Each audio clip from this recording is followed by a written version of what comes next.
Hello everyone, मैं doctor Girish Mishra entry app के इस ऑफिशियल यूट्यूब चैनल पर आप सभी का स्वागत करता हूं। हम लोग अपने फ्रीडम चैलेंज के आज चौथे एपिसोड में हैं। उस चौथे एपिसोड में आज फिर से हम 5 अपने फ्रीडम फाइटर्स के बारे में बातचीत करेंगे। ये जो हमारे फ्रीडम फाइटर्स हैं, इनके बारे में 5 लोगों के बारे में एक ही क्लास में बातचीत करना पॉसिबल नहीं, क्योंकि इनके जीवन में बहुत सारी चीज़ें हैं। पूरा का पूरा इनका जीवन इन्होंने देश के नाम कर दिया। तो इनकी बहुत सारी उपलब्धियां हैं, बहुत सारी उपलब्धियों को जो अचीवमेंट्स हैं, इनकी जो उपलब्धियां हैं, उनको बहुत थोड़े में समेटना मुश्किल है, लेकिन नामुमकिन नहीं। फिर भी कोशिश कर रहे हैं हम लोग कि आपको इनके बारे में थोड़े समय में अधिक से अधिक इन्फॉर्मेशन, जानकारी दी जा सके, ताकि आप भी इनकी जो त्याग है, इनका जो बलिदान है, उससे परिचित हो सकें। और इन्होंने जो हमारे स्वतंत्र भारत दिया, उस स्वतंत्र भारत को आगे अच्छे से लेके जाएं। हमें बहुत कुछ नहीं करना, फिर भी जो उन्होंने दिया उसको हम बना के रखें, यही हमारे लिए बड़ी अचीवमेंट होगी। तो इसलिए हम फ्रीडम फाइटर्स के अपने सीरीज को आगे बढ़ाते हुए शुरुआत करते हैं आज की पहली फ्रीडम फाइटर। तो आज की हमारी पहली फ्रीडम फाइटर हैं भारत कोकिला सरोजिनी नायडू। सरोजिनी नायडू का जन्म 13 फरवरी 1879 में हैदराबाद में हुआ था। हैदराबादी फैमिली में थी ये, और ये शुरुआत में ही पढ़ने लिखने में बहुत तेज़ तर्रार थी। और इन्होंने मात्र 12 वर्ष की आयु में इंटरमीडिएट पास कर लिया था। 12वीं वर्ष आयु में 12वीं क्लास पास कर ली थी, और 13 वर्ष की आयु से इन्होंने कविताएं लिखनी शुरू कर दी थी। और इनकी जो पहली कविता आई थी, अंग्रेजी में इन्होंने लिखी थी, lady of the lake. Sarojini Naidu की पहली कविता है। इन्होंने हैदराबाद में ही रह के अपने प्रारंभिक शिक्षा दीक्षा पूरी की। फिर हैदराबाद के जो निज़ाम थे, इनकी जो क्षमता थे पढ़ाई लिखाई का, जो इनका ओज था, उससे परिचित हुए। और इन हैदराबाद के निज़ाम के स्कॉलरशिप पर इनको इंग्लैंड भेजा गया था, इंग्लैंड पढ़ाई करने के लिए। इंग्लैंड में अपने पढ़ाई लिखाई के दौरान भी इन्होंने कविता जारी रखी, और इनका जो पहला कविता संग्रह छपा था, गोल्डन थ्रेशोल्ड। तो गोल्डन थ्रेशोल्ड इनका पहला, सरोजिनी नायडू का पहला कविता संग्रह था। इसके बाद 1898 में 1898 में इनका विवाह हुआ। और इनका विवाह जो हुआ था, एक पेशे से डॉक्टर थे, डॉक्टर गोविंदरापुलु नायडू पेशे डॉक्टर थे। इनसे इनकी शादी हुई थी। इसी के बाद ये भारत में ही रहे। फिर फाइनली 1914 में इनकी मुलाकात गांधी जी से होती है। गांधी जी से मिलने के बाद इनके जीवन में बहुत व्यापक परिवर्तन आता है। हालांकि मूलतः ही साहित्यकार थे। ये हिंदी, अंग्रेजी, बंगला, गुजराती, जहाँ जिस भाषा में हो उस भाषा में कविताएं कर लेती थी, बातचीत कर लेती थी, लेकिन बहुत अच्छी वक्ता थी। अपनी कविताओं का इस्तेमाल अपने वक्तव्य में दिया करती थी। तो इनकी भाषण कला से प्रेरित होकर इनको राजनीति में भी आने के लिए प्रेरित किया गया, और गांधी जी की ही प्रेरणा से ये राजनीति में आती हैं। और जीवन पर्यंत ये कांग्रेस के बिल्कुल सक्रिय सदस्य के भांति इन्होंने काम किया और देश की सेवा में समर्पित रहीं। इन्होंने 1925 में कांग्रेस के कानपुर अधिवेशन की अध्यक्षता भी की। ये कांग्रेस की प्रेसिडेंट भी रही, और ये पहली भारतीय हैं, फर्स्ट इंडियन वुमेन, पहली भारतीय महिला रही जिन्होंने कांग्रेस की अध्यक्षता की। और इन्होंने ही भारत की महिलाओं का प्रतिनिधित्व भी किया, रिप्रेजेंटेशन इन्होंने दिया। जब 1931 में दूसरा गोलमेज सम्मेलन हो रहा था, सेकेंड राउंड टेबल कॉन्फ्रेंस, तो उस दूसरे गोलमेज सम्मेलन में भारत की महिलाओं का जो रिप्रेजेंटेशन था, ब्रिटिश सरकार के समक्ष भारत की महिलाओं का जो प्रतिनिधित्व था, वो सरोजिनी नायडू ने ही किया था। फिर ये जीवन पर्यंत ये गांधी जी के साथ स्वतंत्रता संग्राम में लगी रहीं। भारत छोड़ो आंदोलन के दौरान भी इनकी भूमिका प्रमुख रूप से रही, और कई बार इन्होंने जेल यात्राएं भी की। हालांकि जब भारत स्वतंत्र हुआ तो स्वतंत्रता के बाद ये राजनीति में ज़्यादा सक्रिय नहीं होना चाहती थी। और इनकी जो जीवन पर्यंत जो इनकी मित्र रहीं, एनी बेसेंट की बहुत अच्छी, ये गांधी जी की बहुत अच्छी शिष्या, परम शिष्या, और एनी बेसेंट की परम मित्र थी, बेस्ट फ्रेंड थी दोनों। तो उन्हीं के साथ थी, और ये राजनीति से अब संन्यास लेना चाह रही थी। लेकिन जवाहरलाल नेहरू ने इनसे पर्सनली रिक्वेस्ट किया, और देश के सबसे बड़े राज्य, जो भारत का उस समय सबसे बड़ा राज्य आज भी है, उत्तर प्रदेश, उस समय यूनाइटेड प्रोविंस कहा जाता था, तो उत्तर प्रदेश की इनको गवर्नर बनाया गया स्वतंत्रता के बाद। यूपी की पहली गवर्नर और भारत की पहली महिला गवर्नर श्रीमती सरोजिनी नायडू। ठीक, इन्होंने ही गवर्नर के रूप में, हालांकि गवर्नर के पद पर काम करते हुए प्रसन्न नहीं थे, क्योंकि गवर्नर की शक्तियां बहुत सीमित होती हैं। तो इन्होंने कहा था कि एक गवर्नर की स्थिति, हमारे एक आज़ाद पंछी को आपने सोने के पिंजरे में कैद कर दिया। तो बिल्कुल वो गवर्नर के पद पर अपने आप को बिल्कुल कैद पा रही थी, क्योंकि संवैधानिक पद पर बहुत सारी बंदिशें होती हैं। फिर भी जितनी अपनी क्षमता थी, सारी क्षमता थी, उत्तर प्रदेश की सेवा करने का उन्होंने प्रयास किया। नेहरू जी का पर्सनल रिक्वेस्ट था कि भाई आप यहीं रहिए और उत्तर प्रदेश की स्थिति को संभालिए। और भारत सरकार ने इनको 1964 में इनके ऊपर एक डाक टिकट भी जारी किया था। मार्च 1949 में 1949 में इनकी मृत्यु हो जाती है। इनकी मृत्यु उत्तर प्रदेश में ही हुई थी, इलाहाबाद में इनकी मृत्यु हुई थी। ठीक है, तो ये भारत कोकिला अपनी कविताओं के माध्यम से, अपने राजनीतिक वाक्पटुता के माध्यम से जीवन पर्यंत इन्होंने अपनी सेवा दी और जीवन पर्यंत ये पद पर बनी रहीं। इसके बाद हमारे दूसरे आज के स्वतंत्रता संग्राम सेनानी हैं, दूसरे फ्रीडम फाइटर हैं सरदार पटेल। सरदार पटेल सब लोग इनसे परिचित हैं, इनको भारत का लौह पुरुष कहा जाता है, आयरन मैन ऑफ इंडिया। इनका पूरा नाम था सरदार झावेर भाई पटेल। तो सरदार झावेर भाई पटेल, इनका जन्म हुआ था 31 अक्टूबर 1875, 31 अक्टूबर 1875। ये गुजराती थे, गुजरात में इनका जन्म हुआ था। बाद में इन्होंने अपने हायर एजुकेशन, जो उच्च शिक्षा थी, इन्होंने लंदन में प्राप्त की थी। लंदन से इन्होंने वकालत पे पास पढ़ी और वकालत करने के बाद ये भारत लौटे और भारत आके अहमदाबाद में ये वकील बने और यहीं पर इनकी मुलाकात होती है गांधी जी से और गांधी से प्रेरणा लेते हुए सीधे सीधे वकालत छोड़ के राजनीति में आ जाते हैं। और इनका जो पहला राजनीतिक जो संघर्ष जो हमें इतिहास के पन्नों में दिखाई पड़ता है वो है 1918 का खेड़ा मूवमेंट। 1918 का खेड़ा गुजरात का एक गांव था जहां पर सरकार ने टैक्स बढ़ा दिया था, उस पर बहुत सारा सूखा पड़ा था। इसके बावजूद सरकार लगान वसूलने पर आमादा थी, तो यहाँ पर खेड़ा में इन्होंने आंदोलन किया और यहीं पर फिर इनका साथ दिया गांधी जी ने और खेड़ा में इनके आंदोलन को सफलता मिली और ब्रिटिश सरकार ने ये फैसला दिया कि जो किसान कर देने की हालत में केवल वही कर देंगे, जो कर देने की हालत में नहीं है वो नहीं देंगे। तो फाइनली किसी ने टैक्स नहीं दिया, तो ये आंदोलन का सफल रहा। फिर इसके बाद जीवन पर्यंत ये खेड़ा के बाद जहाँ जहाँ गांधी जी गए वहाँ इन्होंने राजनीतिक संघर्ष अपना दिखाया। और दूसरा इनका जो पर्सनल संघर्ष दिखाई देता है वो 1928 में दिखाई देता है, 1928। 1928 में गुजरात में बारदोली सत्याग्रह सरदार पटेल के जीवन का एक बहुत बड़ा टर्निंग पॉइंट होता है, क्योंकि बारदोली सत्याग्रह से पहले सरदार पटेल जो थे वो स्थानीय स्तर के नेता थे, लोकल लेवल पर इनकी पहचान थी कि भाई जो गुजरात के स्थानीय स्तर के नेता थे। लेकिन बारदोली में इतना ज़बरदस्त इन्होंने संघर्ष किया था। सोचिए, बारदोली में ब्रिटिश सरकार ने वहाँ पर जो रेवेन्यू था, जो राजस्व था, उस राजस्व को बढ़ा दिया गया था, 30% की वृद्धि की गई थी। इन्होंने आंदोलन किया, इनके आंदोलन को सफलता मिली। हालांकि इनके आंदोलन के दौरान इनके परिवार के लोगों को भी बहुत ज़्यादा मारा पीटा गया, इनकी माताजी घायल हुई, इनकी बहन ने भी इसमें भाग लिया। फाइनली इनके आंदोलन को सफलता मिलती है और जो 30% की वृद्धि की गई थी उसको घटा के 6.03% किया, यानी एक आंदोलन सफल रहा था। और यहीं पर बारदोली की सफलता के बाद बारदोली की महिलाओं की तरफ से गांधी जी ने इन्हें उपाधि प्रदान की, सरदार की। तो जो सरदार की उपाधि दी गई इनको 1928 में ही मिली थी। इसके बाद 1931, 1931 और यही जो बारदोली की सफलता थी, इसी के बाद से राष्ट्रीय आंदोलन में ये शामिल होते हैं। और 28 के बाद से ही हमारे केंद्रीय भूमिका में जो इससे जवाहरलाल नेहरू, सुभाष चंद्र बोस और सरदार पटेल, तो इन तिकड़ी में ये पटेल जी 1928 के बाद उभरते हैं। फिर 1931 का कांग्रेस का कराची सेशन हुआ, कांग्रेस के कराची सेशन की इन्होंने अध्यक्षता की और यही 1931 के कांग्रेस के कराची सेशन के अध्यक्ष पद से इन्होंने डिमांड की थी मौलिक अधिकार की। तो फंडामेंटल राइट्स के बाद पहली बार हमारे फ्रीडम मूवमेंट में जो की गई थी वो 1931 के कराची सेशन से ही की गई थी और उस कराची सेशन की अध्यक्षता सरदार पटेल ने की। इसके बाद पूरे फ्रीडम मूवमेंट के दौरान इनकी जो भूमिका रही उस पर कोई सवालिया निशान नहीं, ये पूरी तरीके से गांधी जी के भक्त बने रहे और पूरे फ्रीडम मूवमेंट के दौरान इन्होंने अपना आंदोलन चलाया। फिर जब 1946 में 1946 में पाकिस्तान की मांग पर मुस्लिम लीग ने डायरेक्ट एक्शन डे किया, प्रत्यक्ष कार्रवाई दिवस किया और देश में भीषण दंगे फैलाए। तो उस भीषण दंगे के फैलाने की वजह से ये परेशान होते हैं, दुखी होते हैं और बंटवारे पर इन्होंने, पहले बंटवारे के विरोध में थे लेकिन बाद में बंटवारे पर सहमति देते हैं। इन्होंने कहा कि अब मुस्लिम लीग चाहती है कि पाकिस्तान लेना है कि नहीं, लेकिन अब हम चाहते हैं कि जल्दी जल्दी बंटवारा हो। तो इन्होंने बंटवारे के पक्ष में अपना फैसला सुनाया। और फिर जब अंतरिम सरकार बनी 1946 में, 1946 में जवाहरलाल नेहरू प्रधानमंत्री बने, उसके इंटरिम गवर्नमेंट बनी, तो उस अंतरिम सरकार में इन्होंने सूचना और प्रसारण मंत्रालय, इंफॉर्मेशन एंड ब्रॉडकास्टिंग मिनिस्ट्री संभाली और फिर बाद में इन्होंने जो होम मिनिस्ट्री थी, गृह मंत्रालय भी संभाला। और इसी गृह मंत्री रहते हुए इन्होंने जो उस समय के देशी रियासतों की समस्याएं थी उसको समाधान किया। उस समय जब भारत स्वतंत्रता अधिनियम 1947 पास हुआ था तो उसमें कहा गया था कि जो देशी रियासतें, जो छोटे छोटे रजवाड़ों वाले क्षेत्र थे, तो उनको ऑप्शन दिया गया था कि वो या तो भारत में रहें या पाकिस्तान में रहें या वो स्वतंत्र भी रह सकते हैं।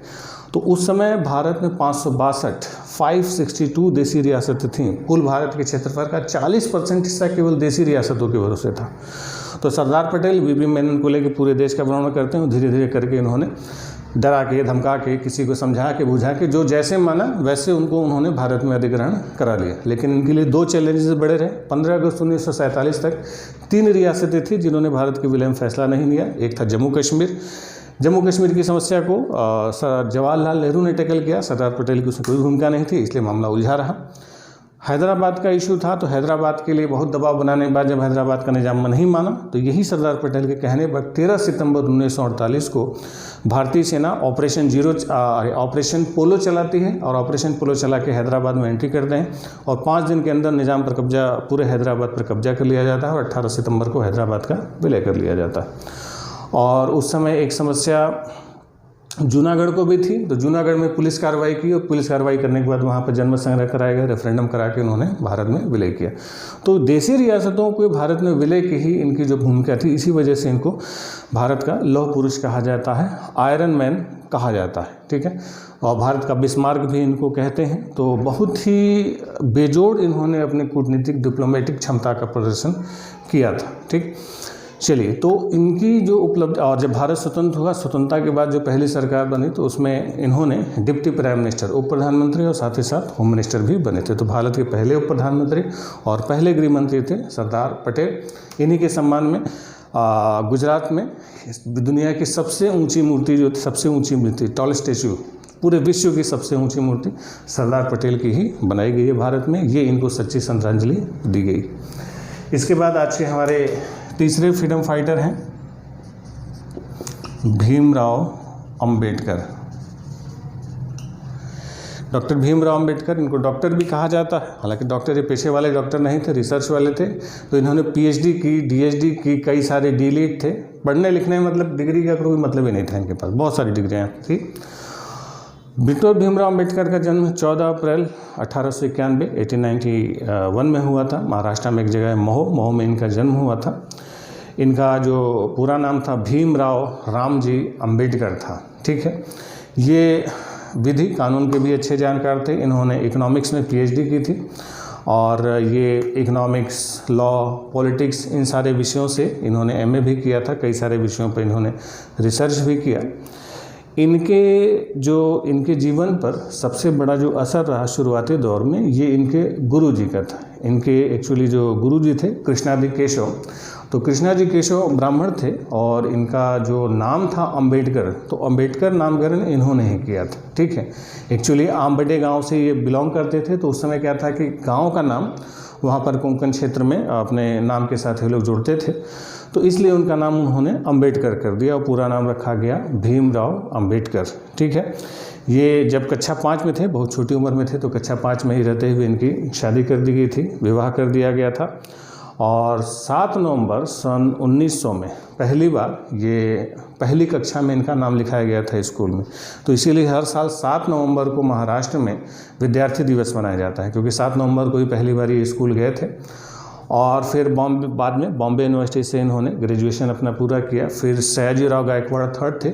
सयाजीराव गायकवाड़ तृतीय जो बड़ौदा के राजा थे, उन्हीं ने इनको स्कॉलरशिप दी और इनकी स्कॉलरशिप से ये यूएसए गए, कोलंबिया गए और वहाँ पर कोलंबिया यूनिवर्सिटी में इन्होंने अपना पढ़ाई लिखाई की। फिर बाद में लंदन भी गए, फिर कुछ समय के लिए फ्रांस भी गए। तो कई सारे यूरोपीय देशों में गए और पढ़ाई लिखाई में कई सारे सब्जेक्ट्स में, आपको पता ना, इकोनॉमिक्स हो चाहे पॉलिटिक्स हो, लॉ हो, हर क्षेत्र में इनका अच्छा पकड़ था और कई सारे क्षेत्रों में पीएचडी, रिसर्च, डीलिट वगैरह की। उसके बाद ये भारत लौट के आए और फिर बड़ौदा के जो गायकवाड़ थे उनकी सेवा में लग गए। लेकिन जातिगत भेदभाव की वजह से इन्हें बहुत सारी मुश्किलों का सामना करना पड़ा बचपन से भी। और जब पढ़ने लिखने बाद नौकरियों में आए, जब इन्होंने अपना पेशा शुरू किया, कंसल्टेंसी शुरू की, तो उसके बाद इनको अछूत जाति का जान के कई सारे लोगों ने इनका जातिगत रूप से विरोध किया। तो इसी बात से नाराज़ होते हैं और नाराज़ होते हुए इन्होंने अब जो अछूत थे उनके लिए इन्होंने संघर्ष करने की ठानी और संघर्ष करते हुए पूरा जीवन अपना अछूतों के संघर्ष में इन्होंने लगा दिया। उस क्रम में इन्होंने कई सारी अपने सामाजिक संगठन बनाए, जिसमें बहिष्कृत हितकारिणी सभा सबसे प्रमुख है।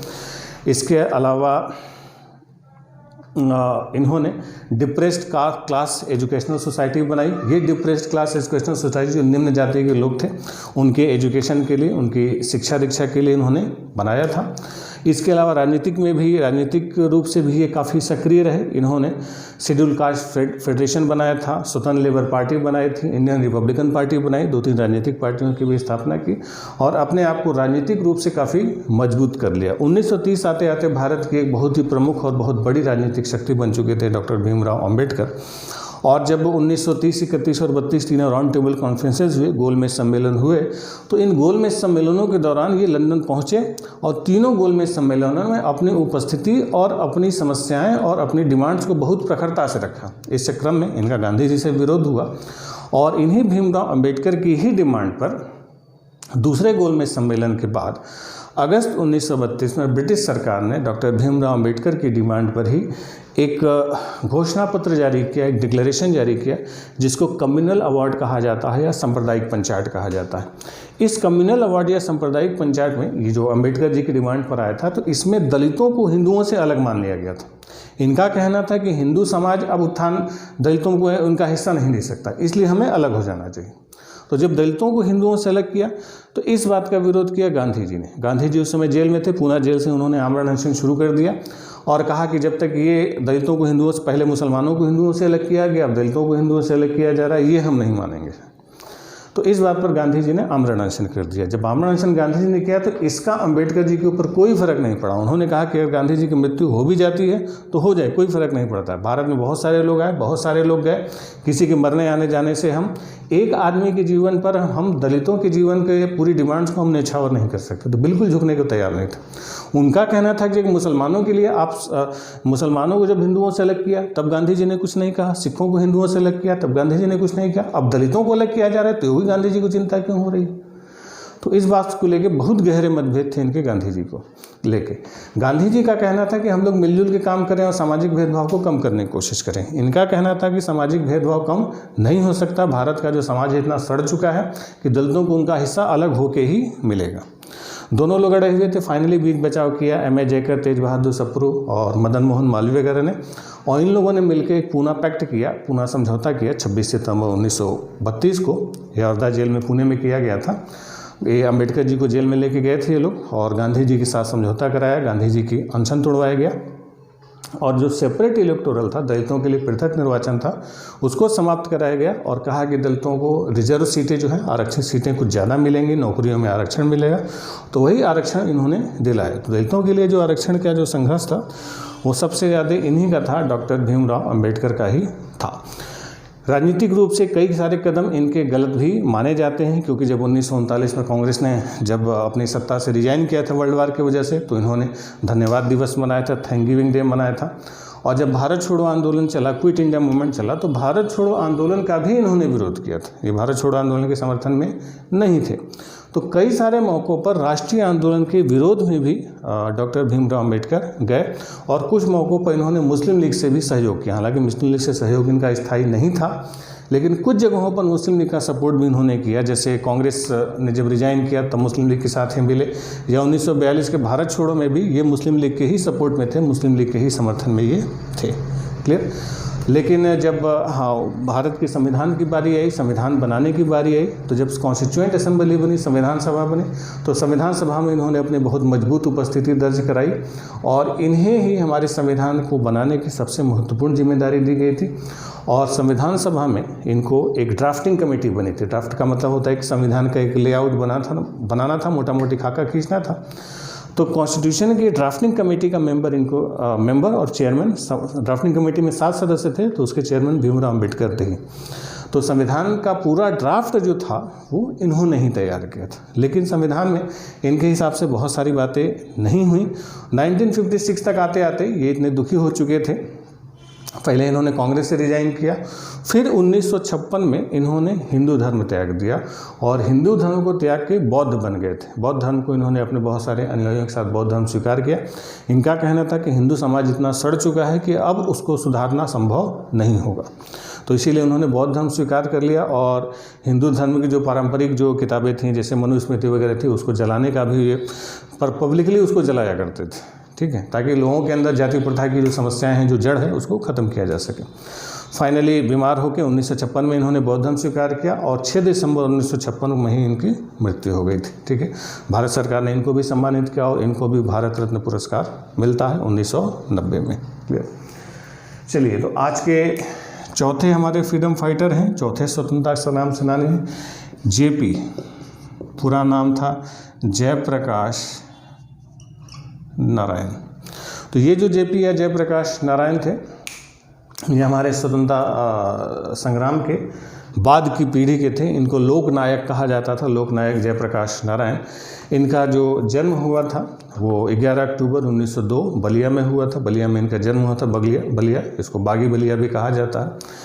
फिर बाद में 1922 में 20 वर्ष की अवस्था में हायर एजुकेशन के लिए, उच्च शिक्षा के लिए यूएसए जाते हैं, अमेरिका में कैलिफोर्निया यूनिवर्सिटी में इन्होंने पढ़ाई की थी और 7 सालों तक वो रहे थे और फाइनली 1929 में 1929 में ये भारत लौटते हैं। और भारत में आके गांधी जी के ही एक बहुत ही करीबी थे, बृज किशोर प्रसाद, बिहार के ही थे।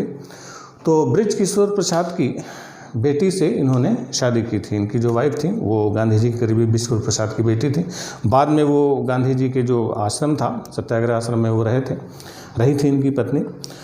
और इनका जो सबसे प्रमुख भूमिका रही कि 1934 में जो कांग्रेस का झुकाव सोशलिस्ट, सामाजिक तौर जो कांग्रेस सोशलिस्ट पार्टी बनी, तो कांग्रेस सोशलिस्ट पार्टी में भी इनकी प्रमुख भूमिका रही। इनकी जो विचारधारा थी ये सोशलिस्ट थे, ठीक है, सोशलिस्ट आइडियोलॉजी के थे। और इनका जो सबसे क्रांतिकारी काम सामने आया वो 1942 के भारत छोड़ो के दौरान आया। जब 1942 में भारत छोड़ो आंदोलन शुरू होने वाला था तो 8 अगस्त को भारत छोड़ो आंदोलन की घोषणा की गई थी और 9 अगस्त 1942 को भारत छोड़ो आंदोलन शुरू होने वाला था। लेकिन ब्रिटिश सरकार ने ऑपरेशन जीरो आवर चलाया 9 अगस्त 1942 की भोर में ठीक 4 बजे, और ऑपरेशन जीरो आवर चला के कांग्रेस के सभी बड़े नेताओं को, all top leaders were arrested, Congress के सभी बड़े नेता गिरफ्तार हो चुके थे। तो उस दौर में जयप्रकाश नारायण, हालांकि इनको भी अरेस्ट किया गया था, अरेस्ट करके इनको झारखंड के, उस समय बिहार हुआ करता था, हजारीबाग जेल में कैद कर रखा गया था। लेकिन बाद में जेल की दीवार फांदते हैं और जो जेल की दीवार फांद के अपने 4-5 साथियों के साथ भाग जाते हैं और भाग के नेपाल चले गए थे। और नेपाल में जाके उन्होंने अपने कई सारे युवक साथियों को इकट्ठा किया और उनको हथियार चलाने की ट्रेनिंग दी। और नेपाल के राजविलास जंगलों से इन्होंने एक दस्ता बनाया जिसको कहा जाता है आज़ाद दस्ता। उस आज़ाद दस्ता के लोग क्या करते थे, हथियार रखते थे, नेपाल की सीमा में दिन में रहते थे और रात को ये बिहार के बॉर्डर पे एंट्री करते थे, इंडिया में आते थे और सरकारी संपत्ति को नुकसान पहुंचाना, सरकारी प्रॉपर्टी को लूटना पाटना, मारकाट मचाते थे और फिर रातों रात वापस भाग जाते थे लोग बिहार की सीमा में। तो कई सारी घटनाएं जब इनकी हुई, जब क्रांतिकारी घटनाएं इन्होंने बढ़ानी शुरू कर दी, तो अब क्योंकि नेपाल की सीमा में पड़ता था राजविलास का जंगल, वहीं पर लोग रहते थे, तो भारतीय पुलिस जा नहीं सकती थी। तो फिर ब्रिटिश सरकार ने दबाव बनाया नेपाल सरकार पर, तो नेपाल पुलिस ने फिर राजविलास के जंगलों में छापा पड़ा और इनका आज़ाद दस्ता वहाँ पर टूट के बिखर गया। इसके बाद वहाँ से बम्बई चले जाते हैं और इनके कई सारे साथी थे, उस समय मीनू मसानी थे, राम मनोहर लोहिया थे, तो इन लोगों के साथ मिल के सीक्रेट रेडियो स्टेशन जो उस समय था चलाया। तो जब बड़े नेता जो थे भारत छोड़ो के दौरान गिरफ्तार हुए थे, तो यही जो उस समय, अभी ये लोग उतने बड़े नेता राष्ट्रीय स्तर के नहीं हुए थे, ये लोग अभी दूसरे स्तर के नेता थे, तो उन लोगों ने निचले स्तर पर बहुत सारा काम किया जिसमें जयप्रकाश नारायण की बहुत बड़ी भूमिका थी। फिर जब भारत आज़ाद हुआ तो गांधी जी के विचारों से बहुत ज़्यादा प्रभावित थे, लेकिन जब भारत आज़ाद हुआ तो स्वतंत्रता के बाद ये आचार्य विनोबा भावे के भूदान आंदोलन से ये जुड़ जाते हैं, भूदान आंदोलन से लंबे समय तक जुड़े रहे। फिर 1957 में इन्होंने सक्रिय राजनीति से संन्यास ले लिया कि अब हम राजनीति नहीं करेंगे। 1957 में इन्होंने राजनीति छोड़ दी और अपना जीवन जो है कि सादगी से बिता रहे थे। लेकिन जब इंदिरा गांधी का शासन आया, जब इंदिरा गांधी सरकार बनी, तो इंदिरा गांधी सरकार के तानाशाही रवैये से ये दुखी हुए और इन्होंने ही आह्वान किया संपूर्ण क्रांति का। 1975 में इन्होंने बिहार में एक रैली की थी। 15 जून 1975 को पटना का गांधी मैदान है, बड़ा ऐतिहासिक मैदान है, तो यहीं पर इन्होंने बिहार के छात्रों के आंदोलन का नेतृत्व किया और वहीं पर उन्होंने नारा दिया संपूर्ण क्रांति। इस संपूर्ण क्रांति में उन्होंने 7 क्रांतियों को जोड़ा था, जिसमें राजनीतिक, आर्थिक, सामाजिक, सांस्कृतिक, बौद्धिक, शैक्षणिक और आध्यात्मिक क्रांति कहा था। और कहा था कि अब देश को बदलाव की ज़रूरत है, सिंहासन खाली करो कि जनता आती है। सीधे उन्होंने कहा कि भाई अब दूसरी हमारी आज़ादी का दौर, हमारे स्वतंत्रता संग्राम चलने वाला है। इस स्वतंत्रता को इस कांग्रेस पार्टी और ख़ासतौर पर इंदिरा गांधी ने नष्ट कर दिया है और अब सत्ता बदलनी चाहिए। जिंदा कौमें 5 साल तक इंतजार नहीं करती। सीधे उन्होंने लड़ाई लड़ी सरकार के खिलाफ। हालांकि फिर इंदिरा गांधी सरकार ने उन्हीं को अरेस्ट करने के लिए आपातकाल लगा दिया, इमरजेंसी लगाई। 15 जून को इन्होंने रैली की, 25 जून को इमरजेंसी लगा दी गई, आपातकाल लगा दिया गया। आपातकाल के दौरान बुढ़ापे में, वृद्धावस्था में थे, इसके बावजूद उनको उठा के जेल में कैद कर लिया गया। लेकिन इनका दबाव इतना जोर, इतना ज़्यादा था, राजनीतिक रूप से इतनी मजबूत शख्सियत बन चुके थे कि पूरे देश में एकदम माहौल बना कांग्रेस के खिलाफ। और जब 1977 में आपातकाल ख़त्म हुआ, इमरजेंसी ख़त्म हुई और 1977 में जब चुनाव हुआ तो इन्होंने कांग्रेस का विरोध किया। जो खुद कभी कांग्रेस में थे, कांग्रेस का इन्होंने जम के विरोध किया और 1977 के चुनाव में कांग्रेस को हार का सामना करना पड़ा और इंदिरा गांधी खुद चुनाव हार गई। वो कांग्रेस पार्टी जिसने भारत के स्वतंत्रता संग्राम में सबसे बड़ी भूमिका निभाई थी, उस कांग्रेस पार्टी को जयप्रकाश नारायण ने धूल चटा दी। और इंदिरा गांधी जैसे लीडर चुनाव हारी थी तो उसमें सबसे बड़ा योगदान इन्हीं जयप्रकाश नारायण का था। इसीलिए इनको कहा जाता है लोकनायक, कि आज़ादी के 25 साल बाद भी बुढ़ापे में ये उठते हैं और एक बार तो धूल चटा ही दिया।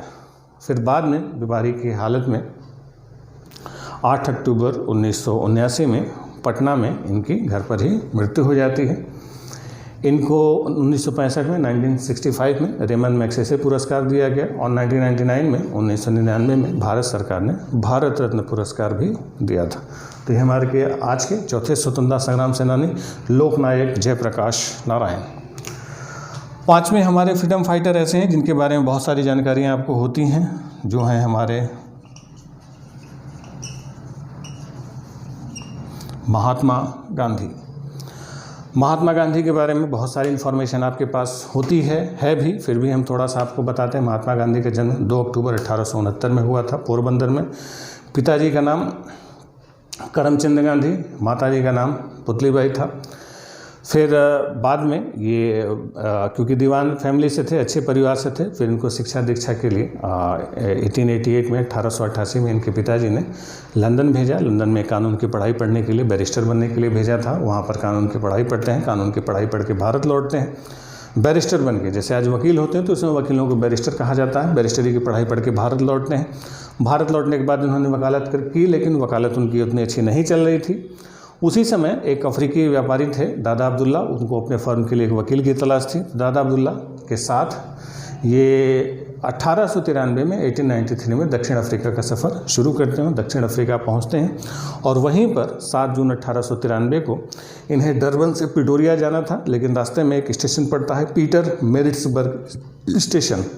ये जो पीटर मैरिट्सबर्ग स्टेशन था, इसी पर वो स्टेशन वाली घटना हुई थी जब इनको ट्रेन से उतार दिया गया था। इनके बारे में सब आप जानते हैं। तो ये जिस स्टेशन पर उतारा गया था साउथ अफ्रीका में है पीटर मैरिट्सबर्ग स्टेशन। ये स्टेशन गांधी जी के जीवन का सबसे महत्वपूर्ण टर्निंग पॉइंट बन गया। अगर सोचिए गांधी जी के जीवन में पीटर मैरिट्सबर्ग स्टेशन नहीं आता तो शायद हमारा जीवन ऐसा नहीं होता। गांधी जी ने यहीं पर जब इनके साथ हुआ, रंगभेद नीति जब इनके साथ हुई, तब इन्होंने दक्षिण अफ्रीका में आंदोलन किया और वहाँ पर इस रंगभेद नीति को जड़ से उखाड़ फेंका। और जब वहाँ पर उनके आंदोलनों को सफलता मिली तो उसी सफलता को दोहराने का प्रयास किया उन्होंने भारत में, और भारत लौट के आते हैं। जब ये भारत लौट के आते हैं 15 जनवरी 1914 को जब भारत लौट के आते हैं, तो भारत लौट के आने के बाद इन्होंने भारत भ्रमण किया। गोखले जी इनके राजनीतिक गुरु थे और फिर छोटी छोटी जगहों से इन्होंने अपना मूवमेंट शुरू किया। गांधी जी का जो पहला आंदोलन था चंपारण, एक छोटा सा चंपारण आंदोलन में, ये तिनकठिया का मुद्दा था, छोटे से मुद्दे पर इन्होंने आंदोलन किया। चंपारण, अहमदाबाद, खेड़ा। तो जब छोटी छोटी सफलताएं मिलने लगी तब गांधी जी ने एक बड़े नेशनल वाइड मूवमेंट, बड़े राष्ट्रव्यापी आंदोलन की रूपरेखा तैयार की। और जलियांवाला बाग कांड 1919 में हुआ था और उसी समय खिलाफत मूवमेंट चल रहा था। तो खिलाफत और जलियांवाला बाग के मुद्दे पर 1920 में उन्होंने अपना पहला national wide movement non cooperation, असहयोग आंदोलन शुरू किया। हालांकि असहयोग आंदोलन में इन्होंने कहा था कि 1 साल के अंदर स्वराज की प्राप्ति हो जाएगी, लेकिन नहीं हुआ। फाइनली 5 फरवरी 1922 को चौरी चौरा कांड हुआ। चौरी चौरा कांड के बाद असहयोग आंदोलन वापस ले लिया। इसी के बाद गांधी जी अपनी स्ट्रेटजी चेंज करते हैं, रणनीति बदलते हैं और जो लगातार इनके आंदोलन चल रहे थे उसको ब्रेक लिया और इन्होंने कहा कि अब संघर्ष विराम संघर्ष की राजनीति होगी। यानी एक बड़ा राजनीतिक संघर्ष करेंगे, फिर रुकेंगे, 7-8 सालों तक अपनी ताकत को बढ़ाएंगे, जनता के बीच जाएंगे, अपने साथ लोगों को जोड़ेंगे, फिर 8 साल बाद जोरदार संघर्ष करेंगे, फिर रुकेंगे, फिर अपनी ताकत इकट्ठा करेंगे और फिर जोरदार संघर्ष। यानी संघर्ष विराम संघर्ष की लड़ाई ये लड़ते रहे। फिर दूसरा जो इनका नेशनल वाइड मूवमेंट हुआ, नॉन सिविल डिसोबीडियंस मूवमेंट, सविनय अवज्ञा, 1930 तक से 34 तक चला। और जो तीसरा नेशनल वाइड मूवमेंट हुआ भारत छोड़ो, क्विट इंडिया मूवमेंट, 1942 से 44 तक चला।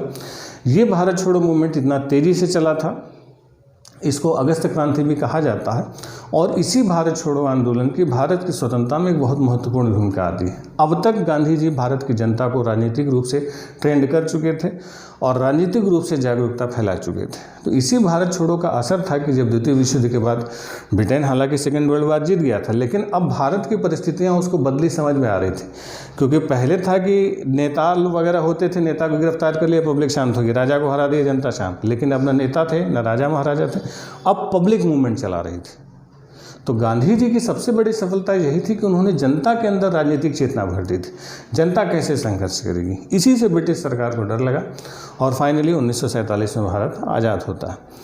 आज़ादी के बाद गांधी जी का महत्व थोड़ा सा कम हो गया था। गांधी जी का ये कहना था कि ये जो कांग्रेस पार्टी थी जिसने फ्रीडम मूवमेंट में बहुत बड़ी भूमिका निभाई, गांधी जी भी कांग्रेस पार्टी के एक सक्रिय सदस्य थे। सबसे पहले 1901 में ही कलकत्ता में ही अफ्रीका से वो लौट के आए थे।